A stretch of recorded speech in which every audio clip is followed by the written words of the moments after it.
परमेश्वर इंटरेस्ट नहीं रखता कि तू बाहर से कैसे है।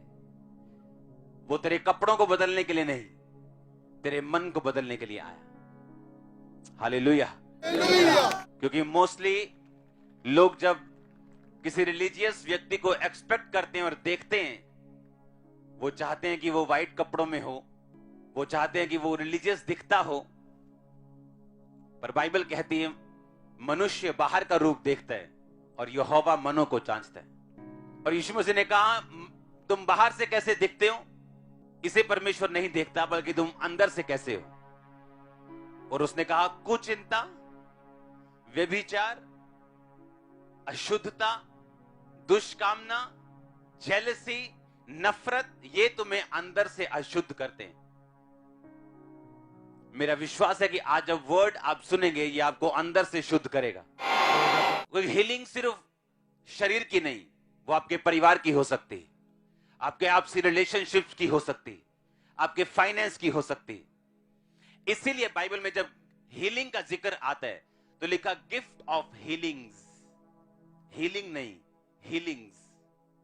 क्योंकि यहां बैठा हर एक व्यक्ति शारीरिक रूप से बीमार नहीं, कोई फाइनेंशियल रूप से बीमार है, किसी के पास फाइनेंस है लेकिन उसकी फैमिली में वो बीमार है, रिलेशनशिप्स में, अपने बच्चों के साथ, अपनी वाइफ के साथ, अपने माता पिता के साथ वो बीमार है।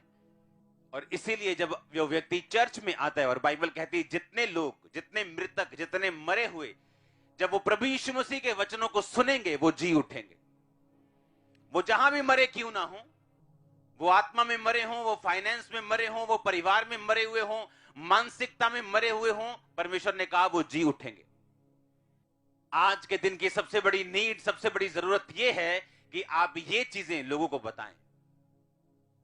आप जानते हैं शैतान कैसे आपको धोखा देते हैं? क्योंकि आप बाहर से देखते हैं, आप बाहर से देखते हैं ये व्यक्ति बड़ा अच्छा लग रहा है, ये तो बड़ा हट्टा कट्टा लग रहा है, ये तो बड़ा अच्छा काम भी कर रहा है, लेकिन आपको पता नहीं उसके परिवार में क्या चल रहा है।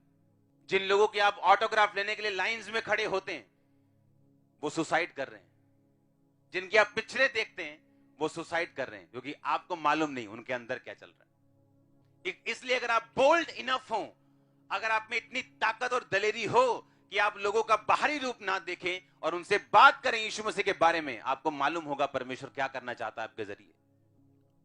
वो आपका बॉस क्यों ना हो, वो आपके एरिया का एमएलए या एमपी क्यों ना हो, आपको नहीं मालूम लोगों के दिलों में आज क्या चल रहा है, उनके घरों में क्या चल रहा है। शैतान किसी को बख्शता नहीं।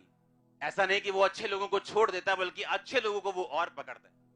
और आपको नहीं मालूम लोगों के जीवन में क्या चल रहा है, आप बाहर से देखते हैं और घबरा जाते हैं। और अगर आप अपने मुंह को खोलेंगे, होली स्पिरिट आपसे बोलेगा।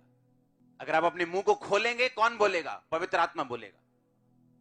उसने कहा जब तुम कचहरी के सामने यानी लोगों के सामने जाओ तो मत सोचो मैं क्या बोलूंगा, पवित्र आत्मा उसी घड़ी तुम्हें बताएगा तुम्हें क्या बोलना है। आप उसको रिप्रेजेंट करेंगे, वो आपकी जिम्मेवारी उठाएगा। आमीन। और वो आपको सुरक्षित रखेगा। आप कितना परमेश्वर का काम करते हो, कितने परमेश्वर के लिए वैल्यूएबल है आप। अगर आप परमेश्वर के लिए कीमती हैं, वो आपका ध्यान रखेगा। इसलिए सब चंगे नहीं होते, सब छुड़ाए नहीं जाते, सबके जीवन में गवाही नहीं होती। 2 दिन पहले मैं जा रहा हूं ऐसे एक जंगली स्थान के ऊपर, और एक ऐसे सांप आता है बिल्कुल मेरे सामने से और ऐसे गुजर जाता है। और उसको देखने से ऐसा लग रहा था कि जैसे उसको किसी ने हुक्म दिया हो कि फटाफट भाग जा, यहां से निकल जा। और ऐसे इधर मेरे पीछे से आ रहा है, ऐसे पीछे से आगे फटाफट निकल रहा है मेरे आगे से 1-1.5 फुट। कुछ नहीं कह सकता वो। क्यों? अगर आप परमेश्वर की निगाह में कीमती हैं, वो आपका ध्यान रखेगा, नहीं तो नहीं। आमीन। और आप उसकी निगाह में कीमती कैसे हैं? अगर आप उसके लिए एक हथियार बन जाएं, अगर आप उसके लिए एक हथियार बन जाएं, आप उसके लिए एक मजदूर बन जाएं, आप उसके लिए काम करने वाले बन जाएं, अपना मुंह उसे इस्तेमाल करने दें, अपना शरीर उसे इस्तेमाल करने दें, अपनी लाइफ को परमेश्वर के लिए दे दें कि वो आपको यूज कर सके। जो कुछ भी आपके पास है, चाहे वो ताकत है, चाहे वो वरदान है, चाहे वो पैसा है, एनीथिंग, अगर आप उसे दें इस्तेमाल करने के लिए, आप उसकी निगाह में कीमती हो जाएंगे और परमेश्वर अपनी कीमती चीजों की रक्षा कर सकता है, उसके पास ताकत है। परमेश्वर कहां से देखता है? वो अंदर से देखता है।